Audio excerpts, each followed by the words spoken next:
Hey guys, Christian here. Normally on the show, we attempt to keep things as child friendly as possible, but every now and then we can hit some harder subject matters or may even have some verbal discourses that may not be suitable for younger or more sensitive ears to hear. In this episode, there may be either a discussion on more mature topics or may have strong language or perhaps both at once. Your discretion is advised. This show is a proud member of the Amazon Podcast Network. Hey guys, this is Joshua Noel, one of the hosts of Systematic Geekology. This is a really special episode over on the Systematic Geekology website and on a different podcast.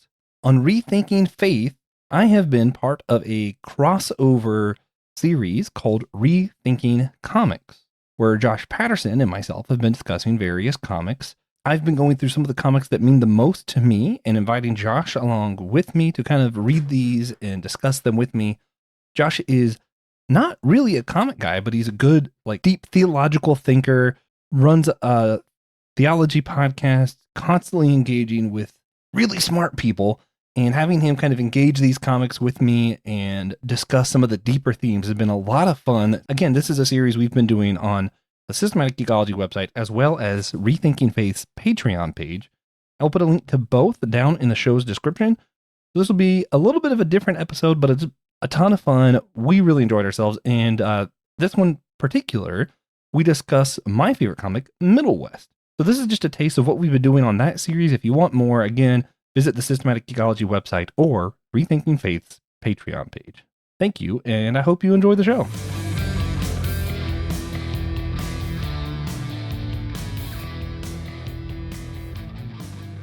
Welcome to Rethinking Comics, a collaborative podcast series from Systematic Geekology and Rethinking Faith.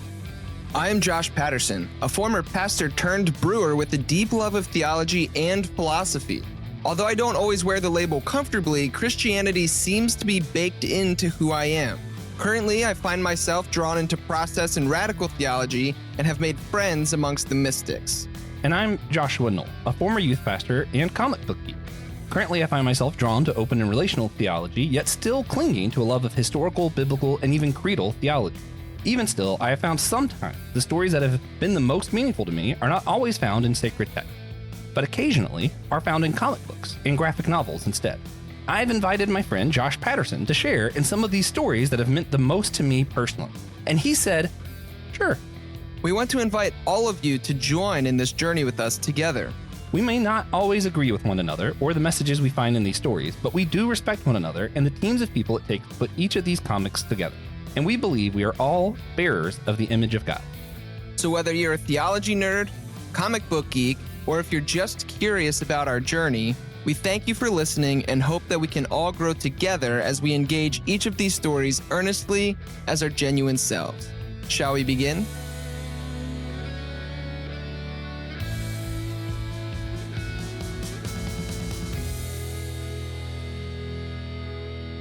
Hey everybody, thank you so much for tuning in again to Rethinking Comics. Excited to have you. I am Joshua Knoll here again with Josh Patterson. For those listening, this is for official free members of Systematic Geekology on our website, and I think it is also being uploaded on the Patreon for free on Rethinking Faith.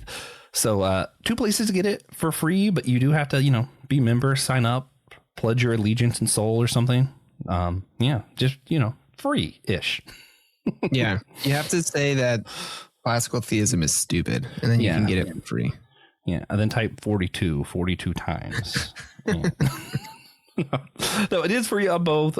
We just make you do that little bit of extra work of showing up where it's at so that we can hopefully draw y'all into other stuff that's going on over there, because we have good stuff both on Rethinking Faith's Patreon as well as the Systematic Geekology website. So we want to draw y'all in and give you some free fun stuff while you're there. Before anything else, what's been going on Rethinking Faith since we mentioned it already? Josh, what have you been up to over on your podcast? Making episodes and such. Although I'm freaking out, I currently don't have an episode recorded, and I need to put one up tomorrow. So that's problematic, but I have a potential solution. I was talking to a mutual friend of ours prior to this conversation, and as long as their children go to bed at a reasonable time, I will just record with them and put it up. Sweet. So, There's that mutual friend would be an awesome last minute guess. Yeah. And also it's not like they or myself have a problem with saying things. Like, we can, in all honesty, probably just record our phone calls between the two of us and just put them up on the internet. And maybe there's a small niche of 5 people who will find that entertaining. I'd be interested. I might even. Man, that's funny. Yeah. So I do need to introduce you to my buddy Matt, though. I had a guy on the show recently named Matt Garza. Just graduated with his master's. He wrote a really good thesis, kind of doing analytic philosophy of religion, exploring the concept of classical theism, and then assessing, is the God of classical theism worthy of worship? And then he also looks at the incarnation and uses the same worship criteria. And it turns out that both classical theism and the incarnation provide issues when it comes to worship worthiness. Interesting. Yeah. So the model doesn't really provide, like, classical theism doesn't fare well under like various worship worthiness models. And then within the incarnation, there's really weird stuff that can happen depending on your model, where like it's rational not to worship Jesus, which seems to be problematic if you're a Christian. So that's a little teaser. That was a fun episode if you're into like analytic nerd stuff. But he's also a total geek, so I think he'd be great for systematic ecology and such. Yeah, I'd love to meet him and to just talk.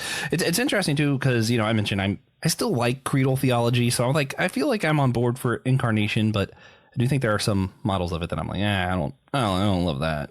Oh yeah, I mean so many things by incarnation. Yeah, and to be clear, I think incarnation is like one of my favorite bits of the whole Christian thing. Yeah.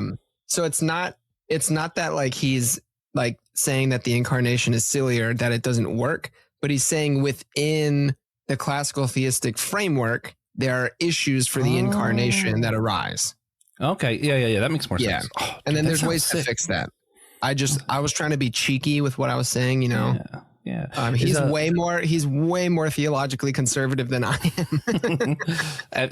He's not process, not even an open theist. But we had a good conversation. Yeah, I think I'm learning. What's funny is like I'm both changing my mind on things as I go, and also learning the correct terms for what I believe. I think I figured out that I am open and relational, but I'm not process yet. That's probably fair. Yeah. Because process is a whole metaphysical system. Because I'm in the process of changing my mind. So, nice. So who knows where I end up. Process, Josh. Oh man, dude, is that episode with Matt already out? Yes, sir. I thought I saw that somewhere. Yeah, I gotta check that out. I put it up last week, and then also at the University of Lucerne, which I think is in like Sweden. I think where he did his degree. Hosted it as well, and I was actually rather happy about that. I was like, sweet, dude. If a university is posting your podcast, then like I will take it. Yeah, you're doing something right. That's awesome. I'm trying to put myself more in the academic sphere versus the kind of like influencer type sphere. So yeah, I'd rather get posts from universities than, I don't know, insert your favorite Instagram influencer here. Yeah. I'm just out doing like geek and nerd stuff and just, wherever it ends up. If academics like it, that's cool. If the influencers like it, I guess it's fine. I'm just doing my thing. I don't, I care who listens, but it's not like why I do it, Yeah. Oh, yeah. Likewise. Yeah. There's also going on systematic ecology. We talked a little bit about rethinking faith. I just want to let people know, if you are interested in systematic ecology, we have in the month of January every January we start doing this series that's icons. So last year we had video game icons and like what do we want to emulate or immolate or excise from our favorite icons in video games. And this year in January we did a series on comic book icons and what we want to emulate or immolate, excise from them in the coming, it's like a little New Year series. And we are getting ready to start recording for our spring series because we like to record ahead of time because there's too many moving plates with the show not to. And we're going to be doing, I forget what it's called. I think we're calling the series On Loop. We always do like a bonus series every spring, summer, Halloween season, and Christmas season. And spring's going to be on loops. We're going to be talking about time loops, movies, shows, stuff like that. So I'm excited for that series. It looks like it's going to be a lot of fun, getting ready for it. And also tying that into our annual theme of 2026, the faces behind us, and thinking of like time loops of like how you can be the face behind yourself in some of these stories. And I'll talk some more about the faces behind us stuff later this episode, because it's kind of relevant a little bit. So yeah, that's what we're doing on Systematic Ecology and Rethinking Faith. So you guys, make sure you check out the main feed for these shows too, because I think they're both great. I'm partial because I'm on one of them. We may be biased. Yeah, it's fine. But yeah, so I want to start off with some like preliminary stuff before we get into the comic book proper. We're talking about Middlewest, written by Skottie Young, art by George Corona, which, by the way, one of my favorite artists, one of my two all-time favorite writers. Colors are by, I'm going to butcher this, but I got to try, Jean-François Bellou, maybe. And the lettering was by Nate Pecos. I have to try to shout all that out if we're talking about comics. Otherwise, people like Will and real comic nerds get mad at me. But I want to discuss, one, I think the importance, like how we view community, how we view what we think of as church. This book doesn't talk about church, but as Christians, I think if we're going to talk about community, we probably should at least touch on it, especially since I have another podcast I'm on called The Whole Church Podcast about church and unity. And if I talk about community and then don't bring that up, I'm probably not doing something right. And this kind of gets at this hint of like, when is it okay to kick people out? And we'll talk about that some too, but I found some of that interesting. So I want to get your take, Josh. What is the importance of community? How would you define church if you would bother defining church? And I don't know, where do we draw lines when we think about our community? The importance of community. I mean, I think community is arguably probably the best thing that comes out of participation within a religious community. Or just like a larger, a community at large in general. Maybe it's like, I don't know, playing on a sports team or being in the Scouts of America, whatever it may be.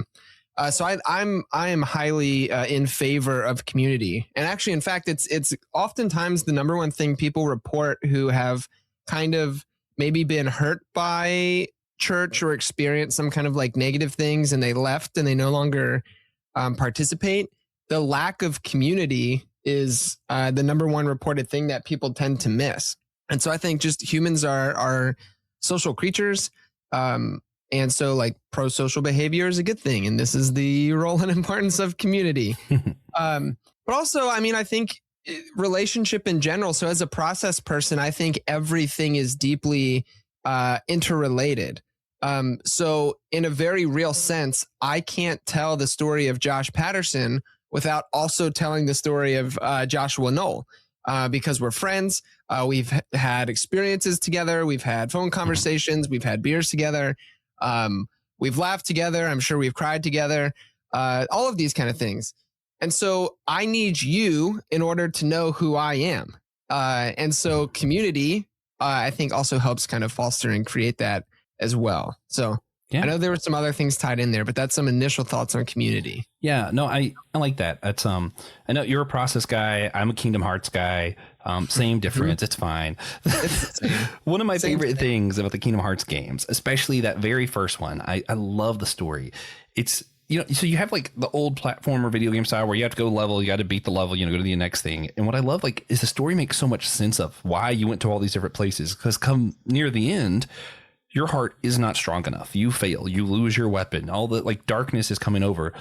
But then there's like a really cheesy statement that goes, "My friends are my strength," or something, right? And the message of the game is his heart is not just his heart, but it's all these other hearts that he connected to as he went through the different levels of the game and met all these different characters. And he's like, I am not just me. I am entangled. There you go, Will, with all these other people.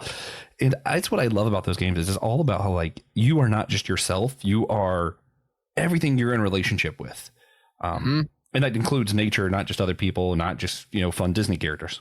But I think that's dead on, man. And I think it gets at something that's really important that I used to harp on, whatever the right word is. I used to talk about it a lot on Rethinking Faith. But there's kind of, I think, part of the trappings of modernity is this temptation to buy into the myth of separation. This idea that we are these like separate individual selves that exist all alone, when I think that is a complete illusion. And in fact, the myth of separation leads to all sorts of bad things. So like when I believe I'm separate from you, I can be racist, I can dehumanize you, I can cause you harm. When I believe I'm separate from nature, then, we go around fracking and destroying the earth and, making it so that our grandkids aren't going to have oxygen to breathe. When I believe, I'm separate from God, that's how we get like religious violence. And then when I believe I'm separate from myself, right, that's also like creates all sorts of mental health issues and all. And so I think part of what community demonstrates it helps let us see that myth of separation is just that. It's a myth. We are all deeply interrelated and interconnected, whether we want to acknowledge it or not. But I suggest we acknowledge it. Yeah. Yeah. And I mentioned the whole church podcast, Church Unity. We talk to a lot of conservatives and more progressive Christians on the show. And one of my favorite things is just when I talk to other conservative, I say other, I don't consider myself conservative or progressive really, but when I talk to conservative Christians, one of my favorite things, especially people who believe the Bible really literal, is to just challenge people, show me personal salvation in the Bible. And it's just, you can't. Even like the parts of like Hebrew where it's like work out your own salvation, and then you go to the Greek and it's like, well, your there is not singular still. So come on, man. Like God so loved the world, not you. And I think when we get into this, and mind you, I'm not saying like if you want to believe salvation for yourself and you want repentance and to become one with God's community, okay, cool. I just don't like how we've made it all about me and my relationship to God instead of our relationship to God, our relationship with the church, our relationship with tradition and those who came before. Like I think the me Christianity that exists in America, especially modern, it's just not, I just feel like it's unbiblical. And, even as someone who's not an inerrantist anymore, I love the Bible. This isn't biblical and I have a problem with that. Yeah. I mean, to steal language or borrow language rather from like civil rights movement and like black and liberation theologies, none of us are free until we're all free. And I think I like thinking about salvation in the same way. None of us are saved until we're all saved.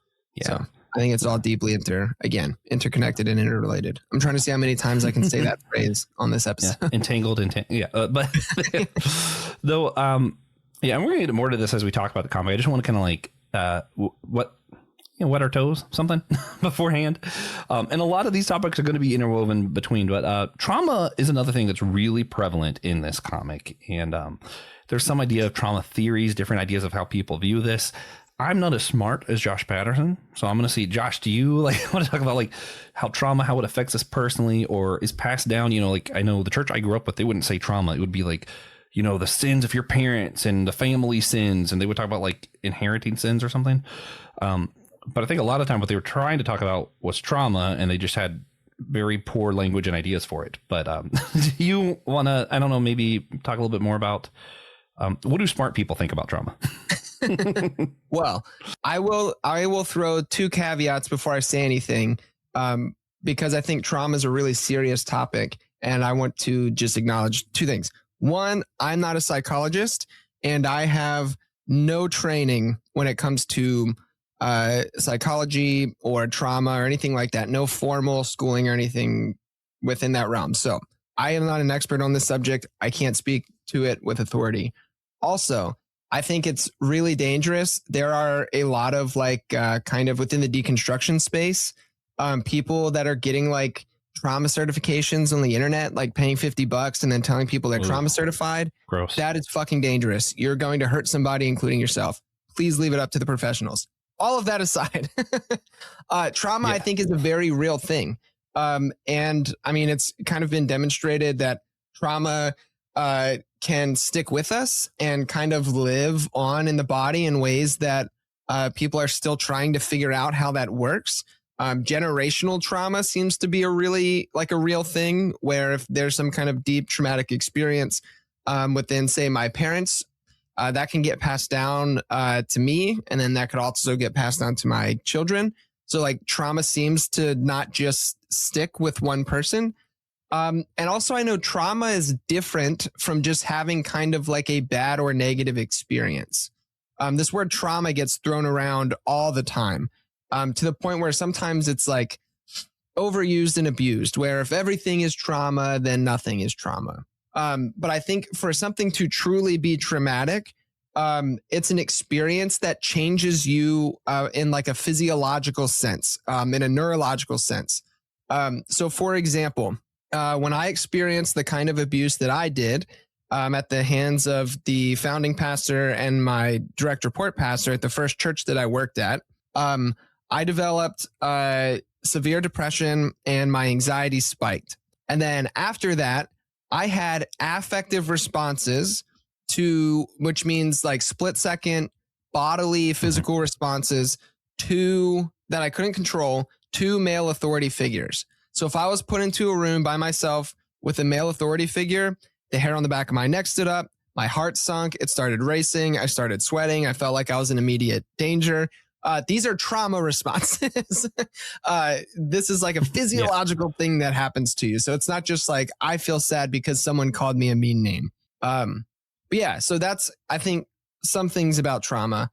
Yeah, I mean, it's a big deal. And, you know, I'm very thankful for, you know, people like my therapists, and all the therapists out in the world, that are helping people, overcome and work through trauma. Cause it's a mess. Yeah. And I want to reiterate, neither of us are experts or psychologists. And if you have real problems and have experienced trauma, please see someone who is a professional when it comes to these topics. I want to add on a couple things there too. Yeah. Trauma, from what I've learned and understand, deep cut for people who listen to too many of my podcasts, I am just a dummy. But from my understanding though, it can be literally anything, and it can be different from person to person. For some reason, stubbing my toe might be traumatic for me if I just have different, you know, setup of who I am. And for Josh Patterson, it's possible that he could watch 100 men killed in front of him and be fine somehow. I just want to speak from experience. I don't think that's true of Josh Patterson. I would struggle. But like, I just want to let y'all know, like it's not. And the thing is, too many of us assume that everybody else is experiencing the world the same way that you do. And that's just not true. From what I've heard, trauma is when you have experienced something that was too much for your mental capacity to really handle. So it kind of breaks your mind, breaks your body kind of deal.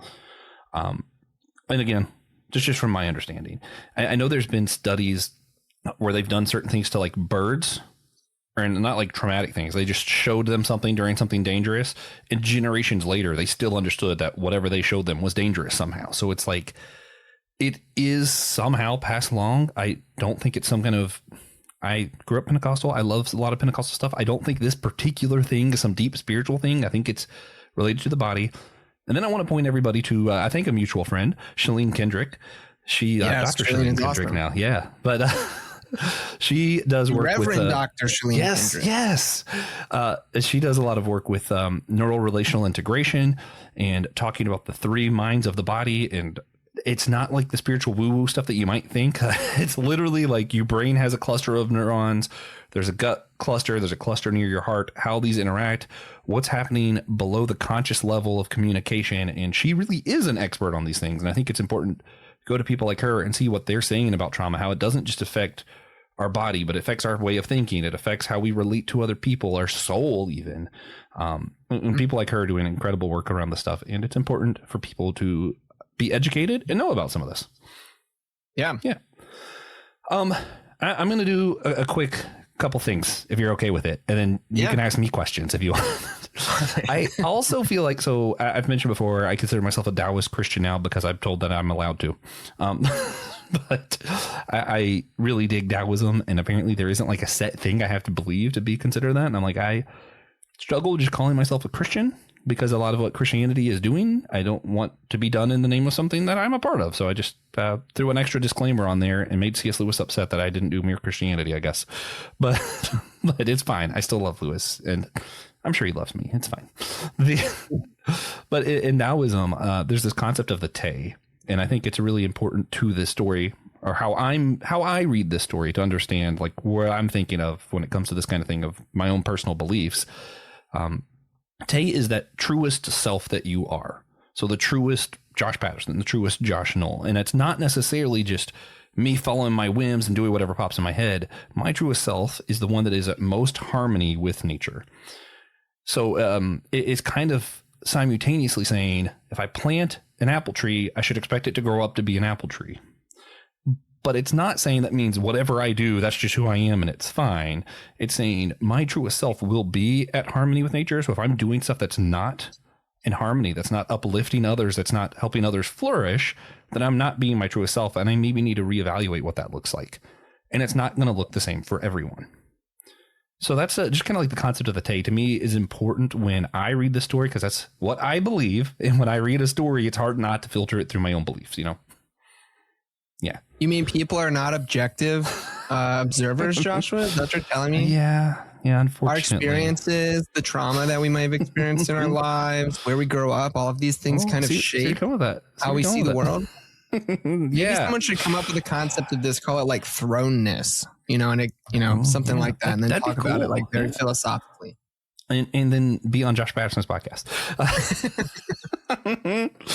Oh man, I last thing I mentioned earlier that Systematic Ecology, we've been doing the annual theme of 2026 is the faces behind us, and we're talking rather than our main characters, talking about who are the characters that influence them. So instead of the Ninja Turtles, we're going to talk about Master Splinter. Instead of Spider-Man, we're going to talk about Uncle Ben, and Aunt May. So to me, I think Middlewest does a really good job showing how none of us are an island unto ourselves, right? I am influenced by people behind me, positively and negatively.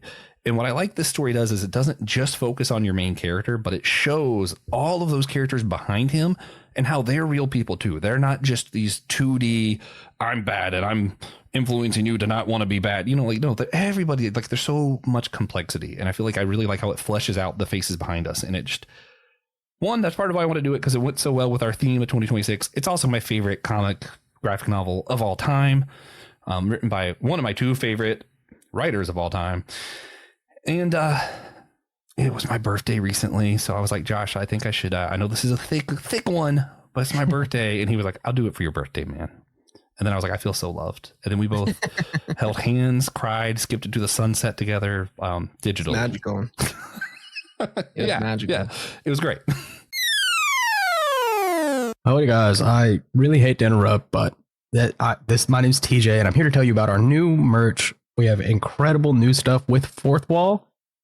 We have just partnered with them as a new store. They have a lot more to offer, which means we have a lot more to offer. We can now offer you beautiful Comfort Colors t-shirts. They're so comfy. I wear mine all the time, and we've got it all now. Cups, hats, backpacks, pajamas. If you want your Systematic Geekology pajamas, you know where to go. My personal favorite is actually our Throne of Geeks shirt. It is Comfort Colors, blue, black, green, red, orange. And the shirts are just so nice. And the shirt itself, we've got the Throne of Iron geeked out, because, that's our brand. We've got Mjolnir on there, the Buster Sword, Trident. Basically just the coolest weapons from our favorite properties are on the shirt, instead of a bunch of normal boring swords from the boring series Game of Thrones. So check that out. And thank you. Yeah, you guys might have missed it if you weren't paying attention, but Joshua and I were actually dancing in the casita during Bad Bunny's Super Bowl halftime performance. Yeah, it was pretty sweet. Yeah, and if you paid really close attention, there was, for a second, just one clip that said, the Josh Eye will return in Avengers Doomsday. Because apparently everyone's going to return in Avengers Doomsday. All right, so Middlewest, Skottie Young's, what he says is his most personal work, which is why I picked it up. I ended up reading it all on Cumberland Island, which is, like, for me, that's the place that my soul most resonates that I've been to. So, like, I go to Cumberland Island when I need to refind my Te, when I need to just kind of rejuvenate, whatever. I love that place. And I ended up reading this whole thing sitting on a hammock on an island for the first time. That's how I read it. And I was like, yeah. So part of it maybe is biased from my experience being so deep. But every time I've reread it, I've just come closer to it. So like a couple of years ago, I wanted to call it my favorite. But I'm like that really cautious guy who's like, what if it's recency bias? I can't say that. But now it's been 2 years. It's no longer recency bias. This is my favorite story I've ever read. And I drug you into it. So Josh, what are your initial thoughts on the comic? And then do you want to help kind of break down what it's about for us? Yeah, sure. So initial thoughts. I genuinely really enjoyed it. I mean, I thought the storytelling was good. I enjoyed the character development. I really liked the artwork a lot. I like that the stories actually made me, feel things. Like there was an emotional read and connection to it. Whereas, like I loved the Jason Aaron stuff we did last time. My response to that was less emotional and more like, holy shit. I think that's the appropriate reaction to that. Yeah. And, but this actually, I felt more invested in the characters. Although there was some of that in the Aaron bit. Like I was rather upset at the end of the first book where, I guess, am I allowed to spoil the ending of that? Yeah. They've obviously listened to all of the episodes of Rethink Your Faith. Yeah. Where the kid kills his mom after he helps him find him or whatever. So I really enjoyed it a lot. And I mean, so many of the themes that are present and throughout are things that I often think about and care about. So, I mean, you have major themes of friendship and chosen family and trauma, dealing with anger, kind of the nature of a human. Are humans good? Are they bad? I didn't even think about that. That's a good one. Yeah, you have this almost there's like a buddy road trip kind of vibe to it. There's also the fun like fantasy stuff. There's talking animals and, they get high and see a god kind of thing. That's fine. So there's a lot of really cool themes throughout. And I mean, I think it really is just kind of like overarching story. It's about, the main character, Abel, who has a dicey, to say the least, relationship with his dad. And he kind of runs off.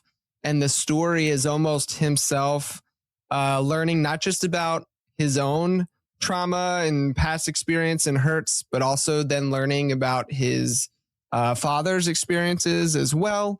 And then kind of, that all, comes to a heat at one point. But that's kind of the main plot line. Yeah. And it's a pretty thick comic, so we probably couldn't explain everything that happens in it. Mm-hmm. One of the interesting things, since we already brought up the traumas bits, is the way it's made manifest in this is like a more intense bodily manifestation of trauma.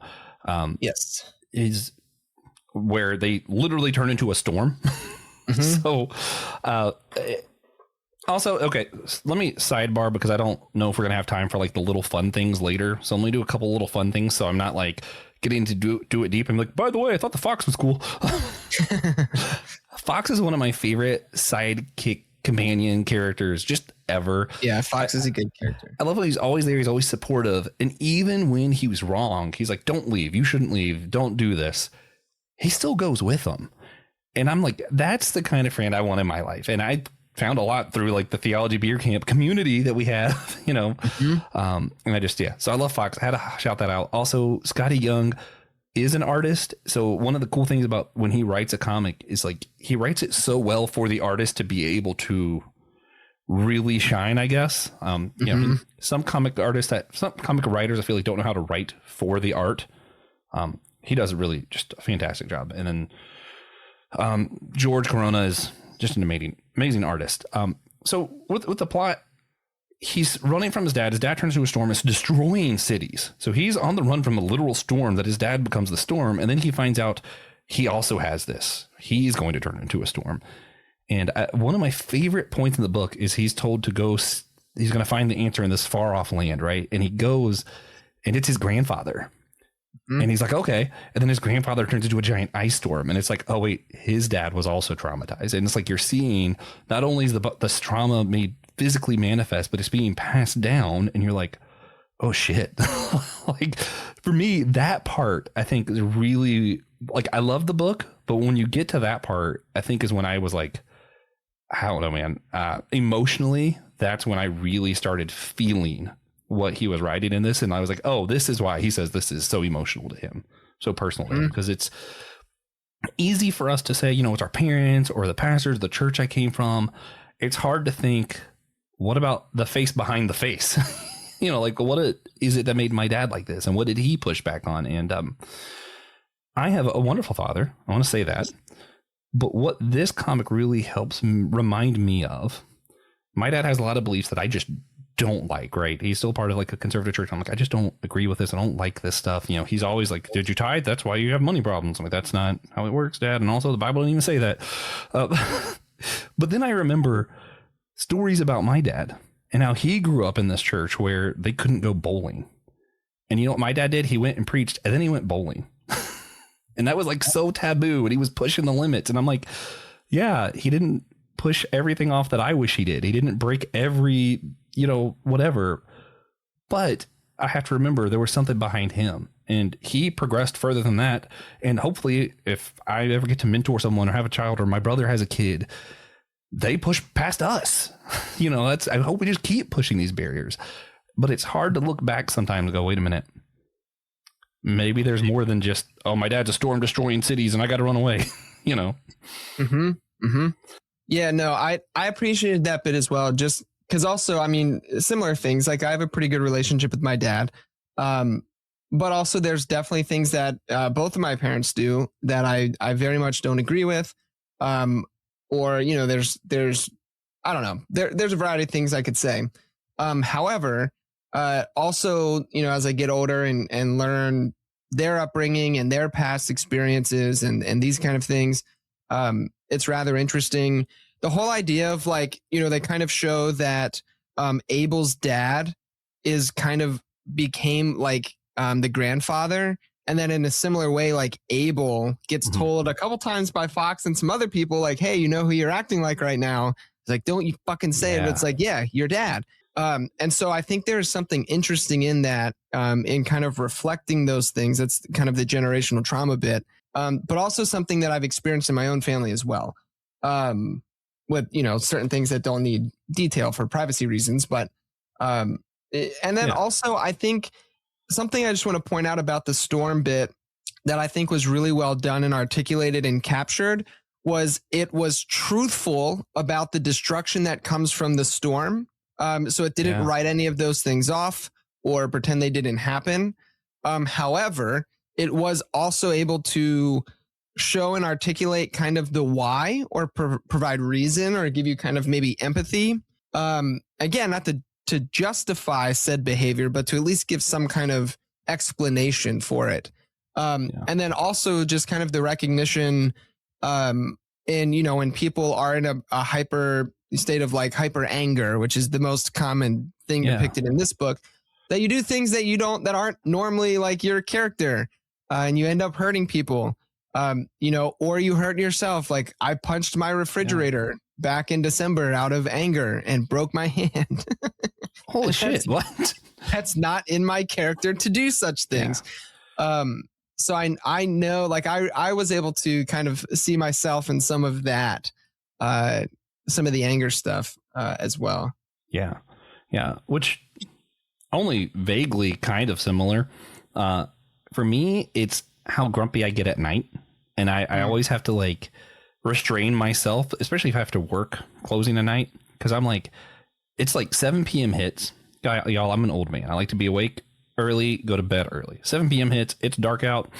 And man, every little thing someone does, I'm like, you're fired. Get out. I'm like, Josh, calm down. I'm like, I think I end up being more patient at night because I feel less patient, if that makes sense. Like I overcorrect because I'm like, I know I'm so irritable right now. And this isn't in my character to be this way. Only vaguely related. The other thing that's cool too is like, I think, and mind you, I love superhero comics. I might have that be the next one. We'll talk about that in a minute. But the thing, you know, superhero comics, you find the bad guy, you beat up the bad guy. What I love though is like our antagonist, the dad, the storm chasing him. You see these moments where he stops and he's like, I'm worried about my son. And you're like, oh shit. he scared his son off. He's the storm. He is the one wrecking things. But he's like, I'm worried about him. And like in the end, it's not he defeats his father. There is still an actual bad guy they beat, which is great. But I think to me, one of the most powerful moments in the story. So along the way, Abel finds, well, first he finds a wizard that doesn't look like a wizard, looks like an old farmer in overalls. And I love that because some of the fantasy stuff is fantasy stuff. There's a troll, but then you have a wizard. That's just some old guy in overalls. Right? Yeah. But anyway, he ends up meeting that man, ends up being part of this circus. So that's where he finds this found community. He's part of this. Is it a circus or fair? What's it called? Yeah, like I think fill in the blank. Carnival, fair, yeah, circus, whatever. Carnies, yeah. Yeah, picture a moving amusement park, complete with corn dogs and elephant ears. And a robot. Yeah, so you got a lot of different elements in this book, which usually I don't like, but I feel like it's done so well in here that it still just feels simple. It doesn't feel overcrowded with all the different elements. But he becomes part of this community because of his storm thing. He puts his own community in danger, and they end up kicking him out, which I want to get to that in a minute. But at the end, he ends up enslaved as part of this like camp thing. And after they beat the guy who's enslaving children and trading children for child labor stuff, they beat that guy. The dad shows up. And it ends up this moment of like, to me, the most powerful thing was his dad understanding and letting him go with this found family instead of coming back with him. Because like, to me, even though I still think the dad was a bad guy, right? Like he hurt his son. He's acting out in anger. He's destroying towns because he's a storm. But he has this, like, he just wants his son to be safe. And he sees that his son found something better. And he's like, I am tired of passing this down. I would rather you go be with them than be in harm from me even. And I'm like, that to me was just so fucking powerful. I was like, damn, like I was in tears. Like, imagine me there, like on the island chilling, and I'm just over here like weeping or reading a comic book, right? But like, I don't know, man. It really, it still, when I get to that part, just, I don't know, moves me. Sorry, Christian. I know let nothing move you, but that moves me. Yeah, no, it's a good part too. And I also like another part of that. In the nuance of the relationship there is that Abel forgives his dad, but also recognizes that continuing the relationship was not necessarily healthy, or at least not right now. And so I think the nuance and the complexity of the human condition is demonstrated throughout the book as a whole. But I think that aspect is really powerful, especially when we live in like such a kind of like fuck you, cancel type culture. Yeah. That doesn't make room for nuance and recognizing trauma and like how, if a bad guy's a bad guy, they're just the bad guy, canceled. And I'm not saying that shouldn't happen because again, in the story, there was forgiveness and also a relationship no longer moved forward because that was the consequence of that happening. Yeah. But that nuance I think is really important. And I appreciated it. Yeah, and I think it was cool too that it was put in contrast with this guy who was taking children and using them for slave labor, because like you see, like, no, sometimes there are bad guys, and the best thing to happen is that they get their ass kicked, they get put in jail, whatever, right? But then sometimes the bad guy is just reacting out of trauma, and yeah, that doesn't excuse what he did, but there should be different responses to different kinds of what I'm going to say evil. And I know some people don't like that word, but I think there should be different responses to different kinds of evil. I think what his dad did was evil, but you look at the motives, you look what's happening, you look at that nuance and you're like, there should be a different response to that than the evil of I'm taking children, using them as slaves so I can run this empire and make money. No, fuck that guy. The dad who is reacting out of anger and isn't in control of himself and is a dick, but he cares about his son. I mean, fuck him, but at least I don't want that guy to be murdered. I'm like, okay, I understand. And let's have you go work on yourself somewhere. Let's get him somewhere where he can work on himself. The other guy, fuck him. Let's get him in jail. Let's, kill him off. I don't care. Yeah. So, man, sorry. I love the story. So it's hard. Sometimes it's really hard to do a podcast on something that I care this much about. So I'm sorry. No, you're good. Yeah. There's, like you said, it's dense. There's so many different places we could go with it. Yeah. Well, before I get to like the outline stuff of what I plan on talking about, was there anything that just stood out to you that you want to make sure we talk about? I don't know, man. I mean, I think like I have some notes in front of me of things that I wrote down when, I was reading. Here, maybe one thing that I thought was relevant that also, gets into backstory. When they are kind of meeting all the kids that have also been, kidnapped, and then Abel like beats the shit out of that bully kid. God, that was great. Yeah, but then the bully like apologized. I was like, no, I deserved it. Like I was afraid. I was acting like I wasn't, blah, blah, blah, blah. And like kind of getting to know some of the kids was cool. And then there was the one girl, I forget her name, but she was a lesbian. And the reason, so like one of the things to know is that all the kids that got kidnapped had like some kind of traumatic experience, ran away from home, were picked up. So they were all kind of sitting around telling their stories. And the one girl was a lesbian, and her dad was a preacher. And then her dad was just like, no, you haven't really met the right kind of boy. And then try to like force her to go on dates with, the right guy. And obviously it didn't work because she's gay. And so I thought that was really interesting just for, kind of from a perspective of both of our podcasts, where it kind of brought in some of the religious stuff and how there's not just like physical trauma or harm, but you can also have spiritual abuse and spiritual trauma, which that's a good depiction of. Yeah. Which I'm trying to think of how to word this. I'm just going to vomit words out. I'm sorry, guys.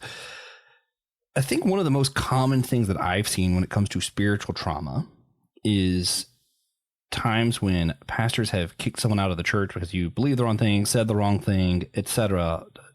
Or they're like, oh, this is for the safety of somewhere else. And like, that is so traumatizing to be told you're not welcome here because I think you're going to be harmful to those people who you've had this deep relationship with. We told you were family, that we were all connected in God, and now you're not welcome here because I think you're dangerous. And like, that's the most common thing that I've seen. And God damn, like that is so harmful to people. And we see something similar depicted here. Again, this is not a religious comic for the most part. That's not the church. It's carnies, right? But you see when Abel turns into the storm, where the leader of the carnies is also like, I guess, still lady wizard.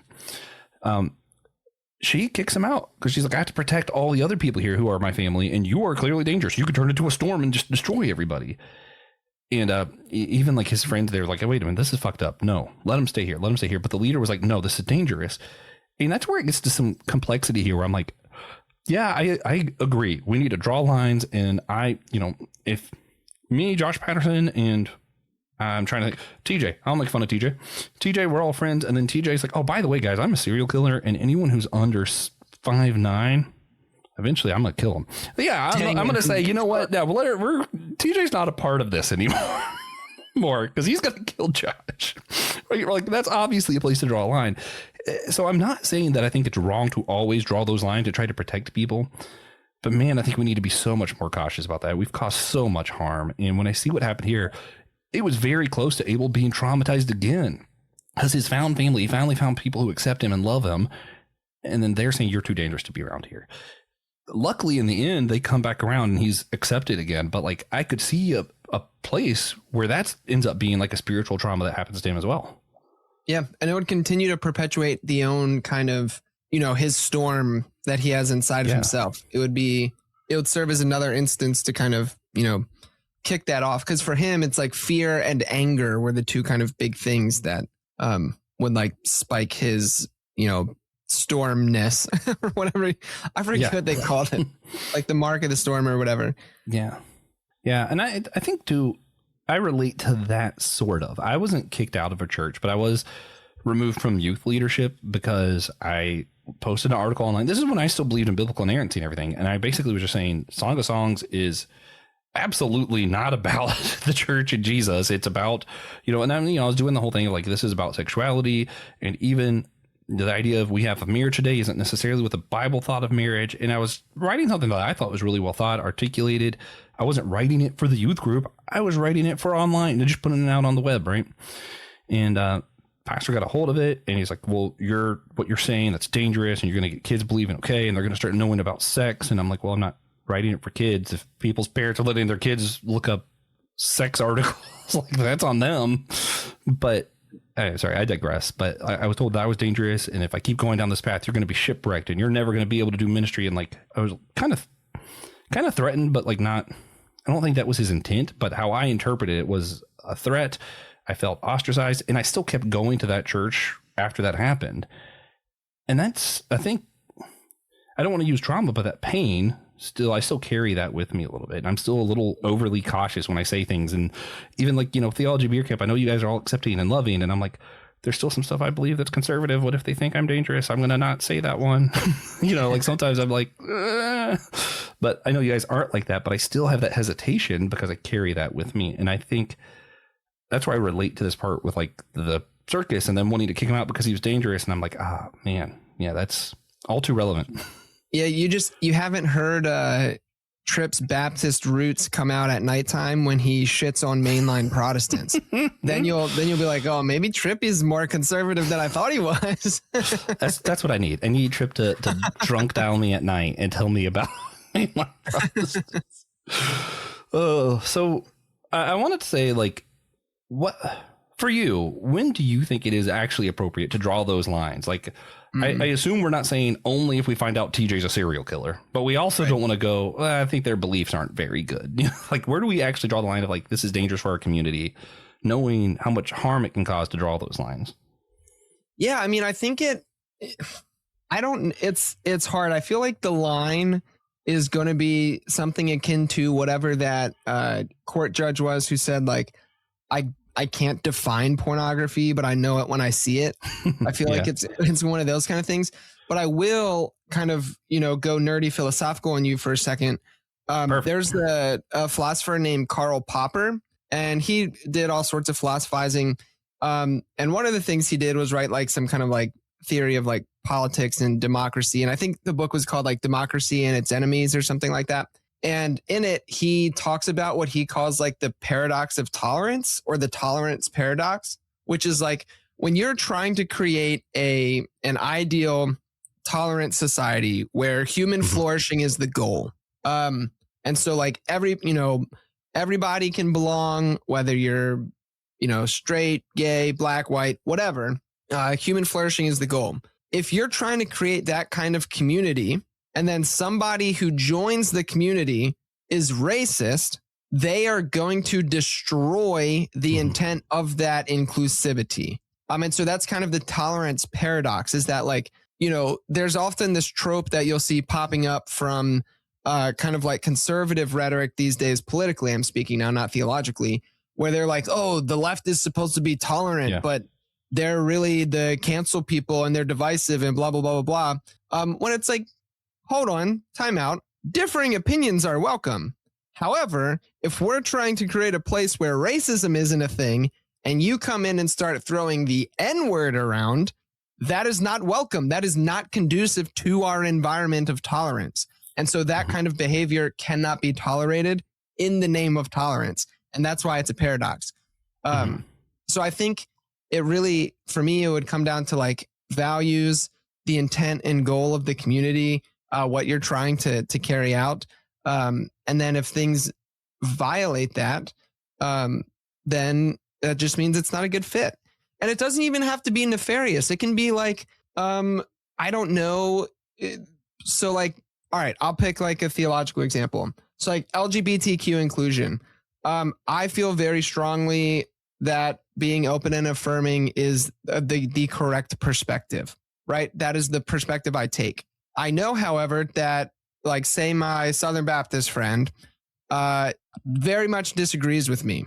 I don't have to kick him out of the Christian faith, but I can recognize that like, okay, well, maybe it's probably not a good idea for us to worship together in a place where like my friends and family are not going to be welcome and safe in your church, but also I'm not booting you from the faith completely. So it doesn't always have to be this big crazy thing. There's sometimes are just recognitions where it's like, yeah, dude, we disagree on this and it's going to cause harm to the people that I love. And so I'm going to do my own thing. You do yours and like, whatever. So, yeah. And, it gets hard. I do want to say too, like, because both sides are like, we hate cancel culture and then do cancel culture for talking about politics. Right. And that's just so irritating. It's like, we hate cancel culture. As soon as you get power, anyone who's ever said DEI is canceled. All right, cool. Now I see what you actually hate. It's not cancel culture. Right. But like, and then I get irritated. Sorry, I'm all over the place with my thoughts here, but I also get irritated at people who are, you take that paradox and it's like, to some extent, cool. But then you get to a point where it's like, is it ideas or is it behavior? I think that's my problem. Is I actually really love either side who wants to talk to me about the science of transgenderism, because it's not as clear cut as we want to act like it is, regardless of what side you're on. But yeah, the science isn't really super clear. Now, what is clear is that certain behaviors are harmful. But like, we act like the whole conversation is off topic because we are so strong on belief on one side and the other. And that's where I get irritated on both. And I'm like, oh, wait a minute. No, let's talk about what's actually being said in science. What's actually happening here. And then let's agree to not treat people like shit, but then still be willing to have the conversation of what does the science say? What do things say? Like, you could do both things. You don't have to say it's either don't talk about it at all, because if you do, you're an asshole, or talk about it all the time because you need to belittle them. You know, it's possible to have real conversations and just not be an asshole. And that's my second shout out to Christian Ashley today. There are so many things me and him disagree about. And I think here's the thing for me is like whole church podcast, we talk a lot about church unity, right? And you have first, second, third tier. Third tier is we can disagree, go to the same church, not a problem. Second tier, we probably want to go to different churches because still call each other Christian. First tier would be, that behavior, what you're doing there, that's not Christian anymore. And I like having that kind of tier system, and it helps me decipher, make sense of things. And I think what you said kind of goes along with a lot of that. To me, there is a huge difference between behavior and belief. Sure. Christian Ashley does not agree with me on being accepting and affirming, and that you can be fully gay, fully yourself, and fully in salvation in God, whatever, fully part of the church. He will disagree with me on that. When he has conversations with people about it, though, he is always kind. He is always humble. He is always good to people. And that's why I'm like, I'm still okay having him part of my community. There are way too many people I know that have the same beliefs as him, but who want to shout about how they're all going to go to hell all the time, that I'm like, you're not part of my community. And it's not because of your beliefs, it's because of your behavior. Sure. And I think that sometimes that's the difference. And it's just really, really fucking hard to know, where do we draw this line of. Yeah. So, no, I think that's good. Yeah. It's important. I think it's a helpful distinction. Yeah, but it's hard. Know when you see it. Yeah. Yeah. I know this comic is a lot of other stuff. We talked about like things not always seem the same. You have the farmer that was a wizard. You have some existential anxiety over like, am I born this way or is it my choices? There are a lot of different things. I like the moral responsibility stuff of like, even if it is your nature, even if it is whatever, there's a reason behind it. There are still consequences. And we still have to make the best choice for everyone, for flourishing that we can. Some of that, I think, is where it gets to me, where I talked about the Tay earlier. What I really love is like, to an extent, Abel has to come to terms with, no, this is who he is. He has this trauma as part of his body. He will become a storm if certain things happen. And the answer is not to deny that part of himself and act like it's not there at all. The answer is also not to go on rampages and kill everybody all the time, right? He has to find a way to live with who he is in harmony with everyone. And that's where I was like, oh, this is just the Tay. This is him finding him true self and finding a way to acknowledge who he is and then be at peace with people. And I think too often we act like Christians, liberals, conservatives, it doesn't matter. Everybody acts like, no, in order to have harmony, you have to act a certain way, you have to be a certain way. And it's like, no, like I can come to terms with, I'm not, but if I was an angry person, I can come to terms with the fact that, hey, I'm angry, and still find a way to channel that in proper ways, do different things with it other than just to hurt other people, right? I think of like myself, I have ADHD. Me too. Yeah, it's great. I could either pretend like it doesn't exist and I will cause harm to other people and my job and my own self. I can get medicated and do the best I can with it and then act like I don't have it, or I can kind of find this balance of like, hey, I'm going to get medicated. I'm also going to acknowledge I am ADHD. And sometimes that allows me to, once I've accepted that about myself, this is just personal stuff, I guess, but once I've accepted my ADHD, I was able to say, okay, what I know about ADHD is sometimes I hyperfocus. So now when I notice that I'm hyperfixating on something, I'm going to channel that and get a lot of stuff done on what I'm hyperfixated on, instead of trying to say, okay, no, let me take my pills and try to focus on something else. I'm like, you know what? I'm hyperfixated on this. I'm going to find a way to hyperfixate now, get a lot done. And then when I hyperfixate on something else later, I'm just finding a way to make it useful instead of denying that part of myself or trying to brush it off, you know? Yeah. No, for sure. I'm with you, man. I think there's like a saying that I've picked up from like some more processy friends. Actually, I think Tripp might have been the first person I heard say this, and it's this idea that we can't change the past, but we can change how we relate to it. And so I think that's kind of ties in here. That's the like, we can recognize the bad things that happened in our past, and we can't do anything about that. But we also don't have to allow that to define who we are. Like within process, you know, there's often this debate about like free will or determinism. Is it one or the other? And within process, you kind of get a little bit of both. Because within process thought, metaphysically, in each moment, the entirety of the past is inherited in the present moment. And then like a new thing happens, you know, the past and the present meet, they kiss, there's a concrescence, that's the process word. And then the next moment of becoming happens. So you can't change that past, but you can change how you relate to it. So in a sense, the past determined things, but because the future is genuinely open, there is always the realm of creativity and novelty and possibility. So it's a little bit of both. So like I have to acknowledge that there are things that happened to me in my past that is always going to make it very difficult for me to ever work in a church again. However, I don't have to allow that to define who is Josh Patterson. I can accept that about myself, and then I can choose how to relate to that and move forward in the future in ways that are hopefully, you know, kind of better and more healthy, in the same way that like Abel, you know, is able to recognize that. And anyway. Yeah. And I mean, so whether generational, embodied, essence, whatever, I think it's just, helpful to recognize what has happened, and then change how we react to the story. I like that. Yeah. Hey guys, Christian here. Have you ever wondered how you can support systematic ecology? Well, we've made it a lot easier for you by going to Fourth Wall. Instead of what we've done in the past, Fourth Wall makes everything very easy for everyone involved. Everything is in the same spot. So if you want to find a way to become a member and get access to our exclusive memberships and all the giveaways that we're going to be doing, Fourth Wall is the way to go. As well, if you want to see all the extra episodes and content that we only put to our members, that's the best way to go. Feel free to rate and review us there. You can also leave a donation or tip if that's something you're interested in. And as well, you can help support our All Reading Counts initiative that we do. All the donations that go to that go to our libraries.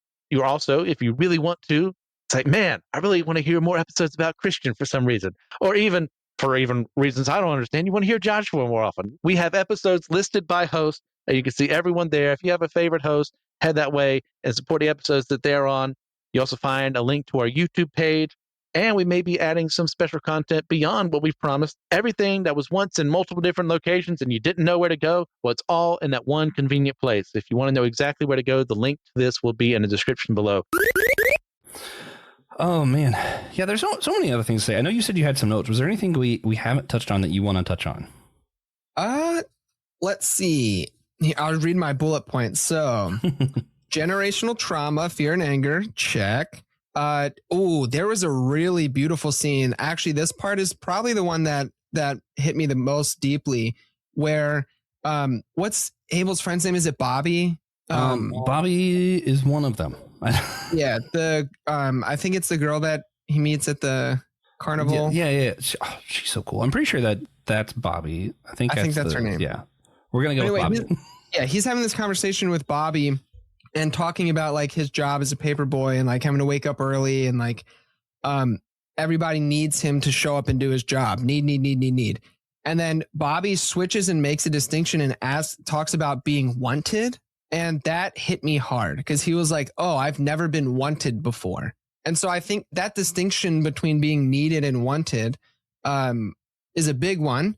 It has, without going into too much detail, I will say that there are personal things in my life that I've been wrestling with for a number of months now, where that distinction has become really important and caused me to do a lot of thinking and self-reflecting and things like that. But also as a person, I mean, I think this is just a person thing in general. But as someone for me who like belonging is probably one of the things I long for the most, and that is most important to me. That idea of like being wanted by another person or by a group of friends or by a community is just really beautiful. Not because you're needed to fill some role or something like that, but because you're genuinely wanted in the group. And so I wrote down being wanted and friendship. And that was the scene that I had in mind. Yeah, I think, their friendship is just so cool because they both had that where, like, I don't think either of them really felt wanted. It turns out his dad does want him, does love him. It's just he never felt it because, again, trauma changed his dad's responses in ways that didn't interpret as love. There's one. Can I ask you one more? Are you okay on time? Oh, yeah. As many as you want.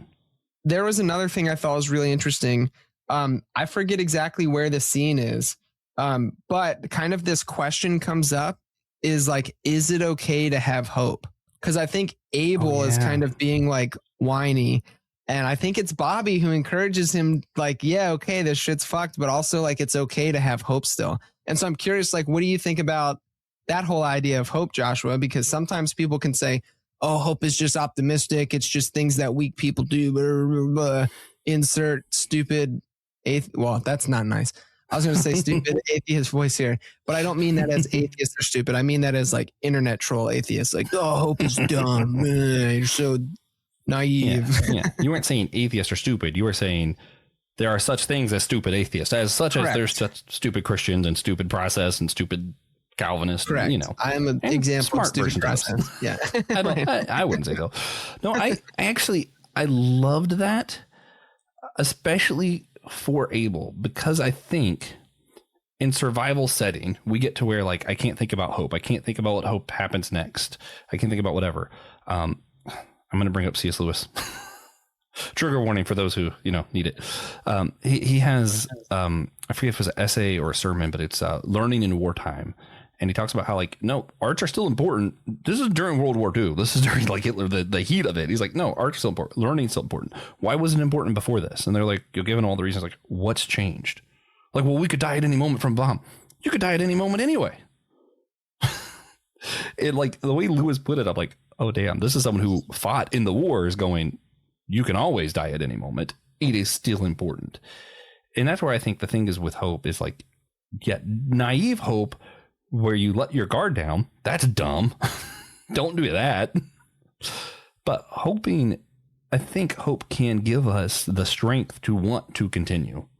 I think without hope at all, it's just as bad as no hope is just as bad as that naive hope, right? Like that naive hope, you let your guard down because you're like, oh, it's going to be fine. No hope, you let your guard down because you're like, it doesn't fucking matter anyway. And there's probably somewhere in between there that's pretty healthy. What's it, the Aristotle doctrine of the means of like every virtue is in between two extremes? I think that's kind of what we're seeing here. Yeah. And I still believe faith, hope, and love. I like them. There you go. I'm a fan. I hope there's a heaven. I hope there's not a hell, but I won't say I know for certain. Right. Yeah. I think one part of the difference too, you could say, is like the naive kind of hope, or maybe the one that the what I called a stupid atheist was pointing out accurately to their credit, is this kind of passive hope where like we're in a bad situation and we just sit on our ass and don't do anything. And we just like, well, it's going to get better, or like God's going to fix this, and we don't do anything. It's just passive. But I think hope is actually a participatory thing. Like hope is a verb. To hope necessitates action. So I think we can demonstrate our hope, not just by saying I'm hopeful, not just by like wishing for things, but actually by like doing things that push us towards, the thing that we are hopeful for.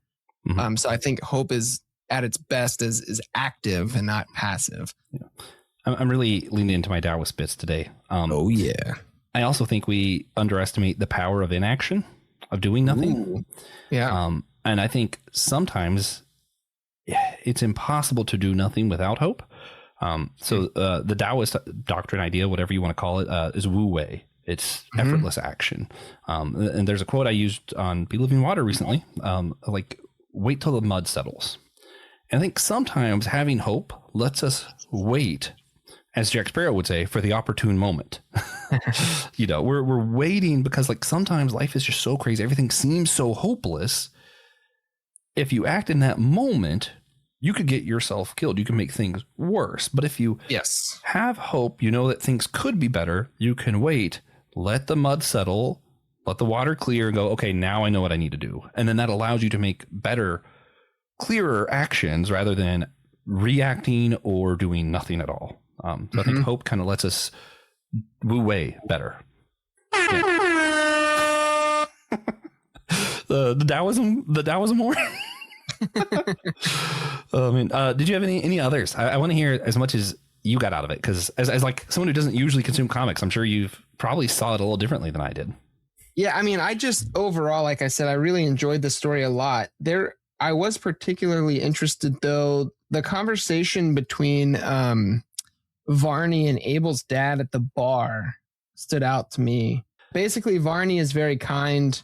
He like gives Abel's dad a beer, and then basically like kind of tells him how it is, and is like, "Hey, dude, like, when he's talking to him about parenting."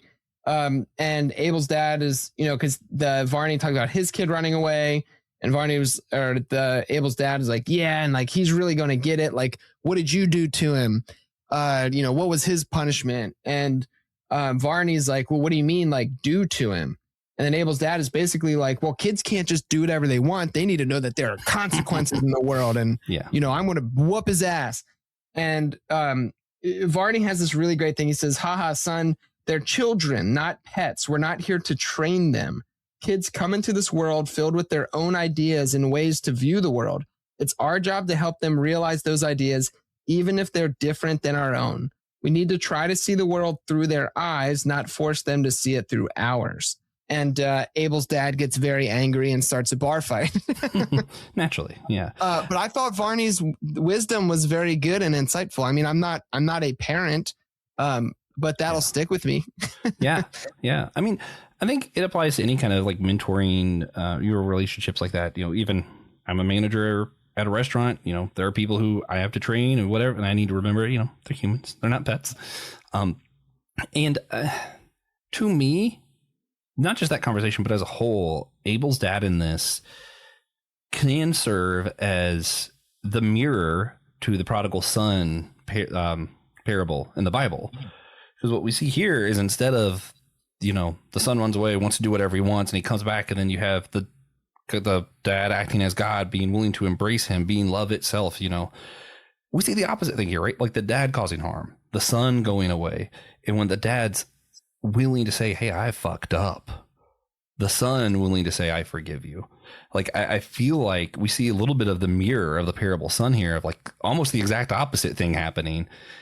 And I think because I didn't, it wasn't from Jesus in a parable, it kind of like surprised me.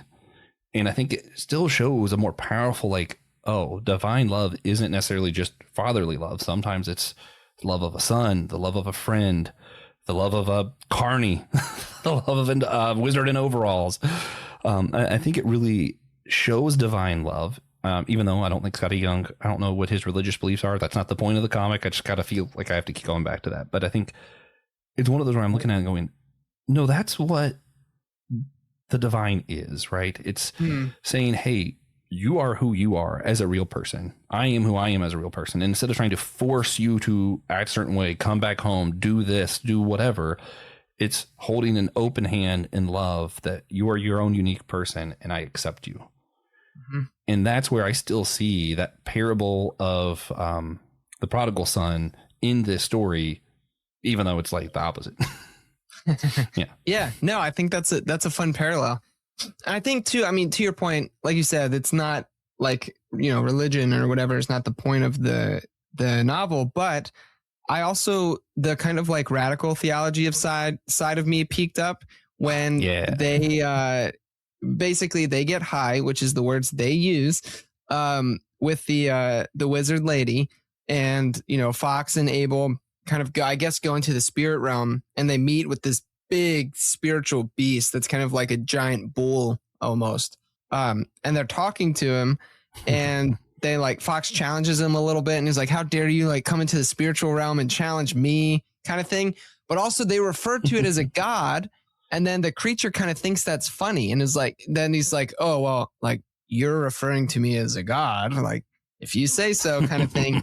And like, there's the radical theology side of me kind of like perked up there because within that kind of realm of things, you know, it reminded me kind of like theopoetics in the way that someone like John Caputo would talk about it, where it's not that poetic language is used to adorn a god that already exists, but for Caputo, the poetic language constitutes the divine. And so this is a place in between theism and atheism. It's not quite either of those things. And having this beast that they're like talking to and speaking to, but also is kind of like drug induced. So like, is this beast constituted by the, you know, neurological receptors in their brains that are firing? Or actually, I've read recently that psychedelic drugs, contrary to popular belief, actually shut down brain activity, not increase it. Interesting. Yeah, so that's really interesting. But like, regardless, this beast is being constituted, but at the same time is still giving them advice, is still leading them in ways that is helpful. And so it's like, there's something to radical theology. And oh yeah, that's yeah. And I don't need to say anything else about that. I think that was well said. Good stuff. And I think when I look back at this comic as a whole, that I could say the divine was there. Yes, I agree. Yeah. Anything else? I don't want to leave anything unsaid because again, this is my favorite. So yeah, I mean, I don't know, dude. Based off my like few notes, those are some of the big ones. I mean, I wrote down about how, you know, the grandfather was using the same language with Dale as he was with Abel, and then like that was kind of before the big reveal. Yeah, and I mean the like Ethel Fields thing is interesting. Obviously, that has like direct ties to like oil and, you know, modern day nation states being greedy and exploiting people's labor for oil and power. Because basically, when they kidnap the kids, they have them out in the field harvesting ethyl, which is their kind of like power source. This like super dangerous like pink chemical type thing that if it gets on your skin, it sets you on fire and can't be put out. Like they're rather nasty. So like that, you know, kind of political commentary was interesting as well. Those were some of the main things I wrote down. Yeah, that's good stuff. And I know we already mentioned this some, but I'm going to make it political so that no one can say that I was being a coward about this. We get to where, you know, they have that I forgive you to his father and stuff, but he still says, I can't have you in my life. You know, they still know, hey, there are consequences to what happened. I just want to say, for clarity's sake, I am on board with the, hey, everyone can be saved. Everyone can be forgiven. I am on board with all that. Mercy, compassion. I love it. I am not on board with this. Well, the pastor prayed, so now even though he abused this kid or even though he did this, that, you know, now we're going to bring him back. No, there are consequences still.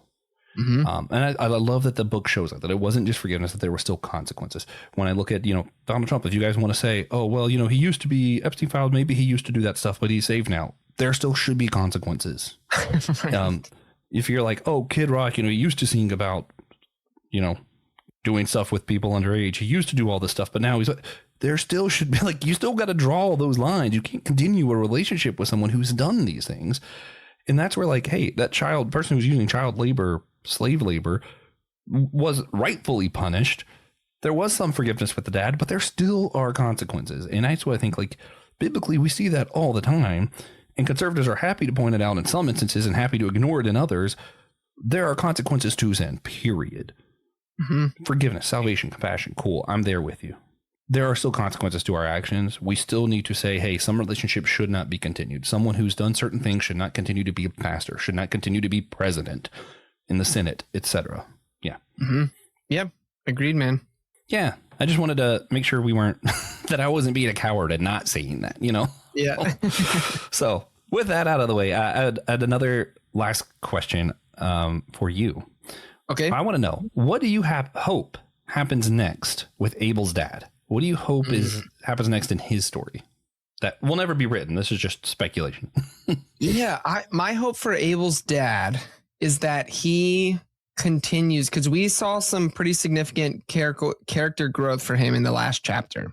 Yeah. And my hope is that he would continue on in that direction, that he would kind of maybe have a similar, I mean, not getting kidnapped and stuff, but a similar journey to Abel in the sense of like being able to come to grips with his past, and being able to forgive those who harmed him in his past, accept his past for what it is, and then learn how to relate to it differently.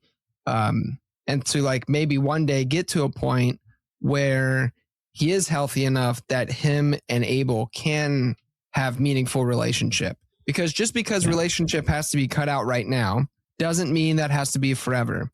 It might just be like, to use very Christianese language, in this season of his life, not being in a relationship is what's best.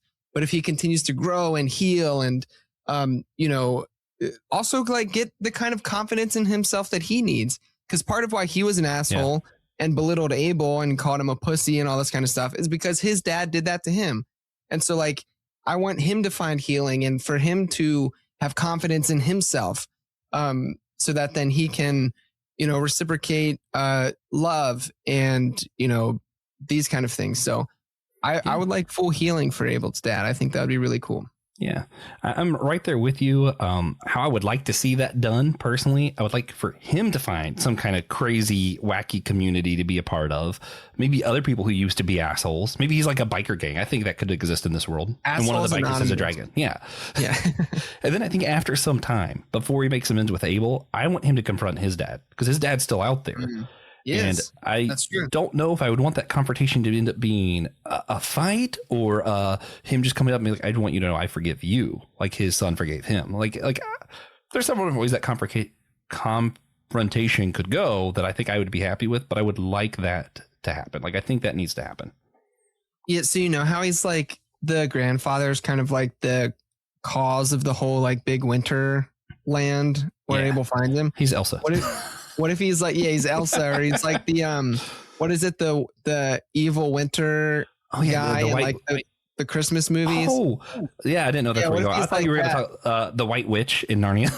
Oh yeah, the White Witch in Narnia, or in the spoof, the evil white bitch. But I don't think we talk about that one. Oh, that's funny though. But because like he's like this evil like wizard winter guy. But then when he's shown love and compassion, his heart melts and like he becomes like, oh, nice. And that's that story. So it could be a cool thing where if, Dale gives his dad forgiveness, maybe it would like melt his cold heart and he could turn that, winter, not Wonderland because it's the hellscape, winter horrorland, warm, beautiful place with palm trees and things that I like, Yeah, I like that you added the imagery to it because this book very much leans on art. So having that art as part of our speculative future for Abel's dad, Dale, it's great. Also, I like that his name's Dale. It's just so like, in case you're wondering, these are country folk. We want to make sure you know. Without a doubt. I love that. Any other final thoughts before we start wrapping this one up? Nah, man. Just to say thank you. This was, thank you for turning me on to this one. This was a lot of fun. Dude, thank you for reading with it. I know it's a thick one, but I love it. Yeah, but it's so cool, dude. And the artwork was beautiful. And, there's so many like really big, beautiful, like full page spreads. And it's really well done. So. Yeah. And since we talked about the grandfather a lot too, I want to shout out the letterer. The lettering with his grandfather was also really freaking cool. Like that was awesome. Right. Yeah. All right. Well, so this was a fun one. Again, Middlewest, Skottie Young, George Corona, others. Make sure you guys pick up a copy of this one. Again, my favorite comic. So I'd love to hear from some listeners, some followers of Rethink Your Faith and Systematic Ecology, what you guys think about this one. Can I give you a cool idea that I should have said at the beginning of the episode? Yes. So like this is called Middlewest and it's a rip off of obviously like the Midwest, and Midwest emo is very much one of my favorite things.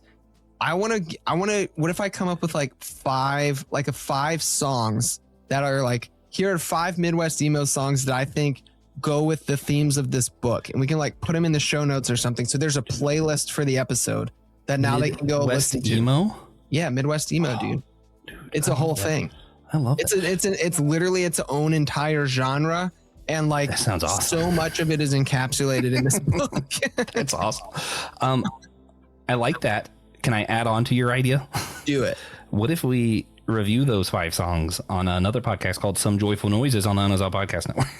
All right, we'll do it. Sweet. Then my fun with Middlewest can continue. Yeah. All right.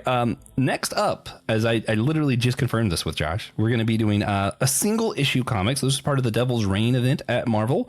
We're going to do Moon Knight Devil's Reign, written by Jed MacKay. Artist is Federico Sabatina. Color was Lee Luridge, and the letters is, I'm not even going to try, guys. I can't say these names, but I'll practice before the next episode. But Devil's Reign, Moon Knight, written by Jed MacKay. If you look it up, you will find it. Speaking of which, make sure if you're not subscribed to Rethinking Faith, you go find that on your podcast listening app of choice. I said that in the wrong order. Deal with it. Same thing, says my Geekology. If you're not subscribed, I'd really appreciate if you guys check out the podcast, the regular podcast, subscribe to the main feed. This is going to be free on both the Rethinking Faith Patreon and This Is My Geekology website. So if you're on one and not the other, you should be on both. Why not? We have other free stuff you can get. So yeah, check those out. Remember, coming up next will be Moon Knight Devil's Reign, written by Jed MacKay. We hope that you guys can head over to a local library or comic book store, pick up a copy of Middlewest by Skottie Young or Moon Knight Devil's Reign by Jed MacKay, and continue with us in this journey in love. And until next time, later. Peace and love. Yeah.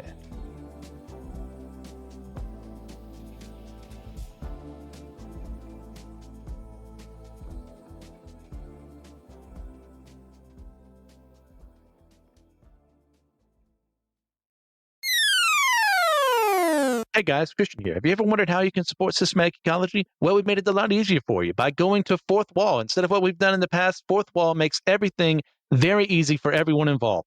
Everything is in the same spot.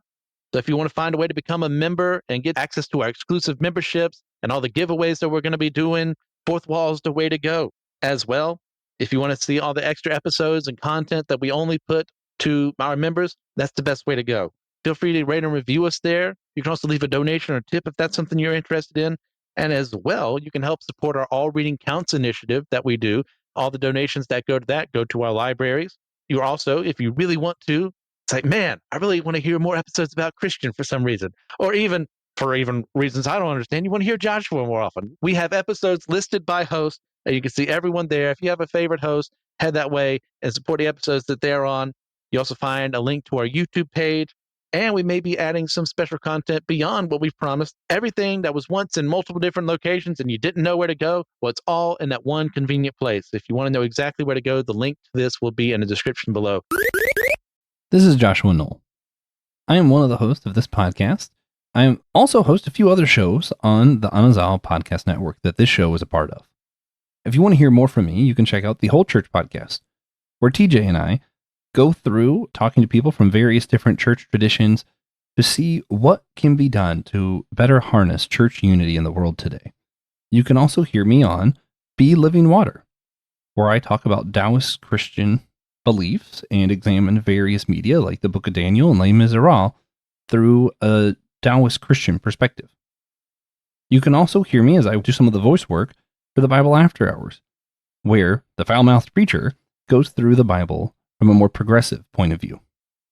Thank you guys for listening, and I hope you'll consider checking out these other shows on the Unresolved Podcast Network.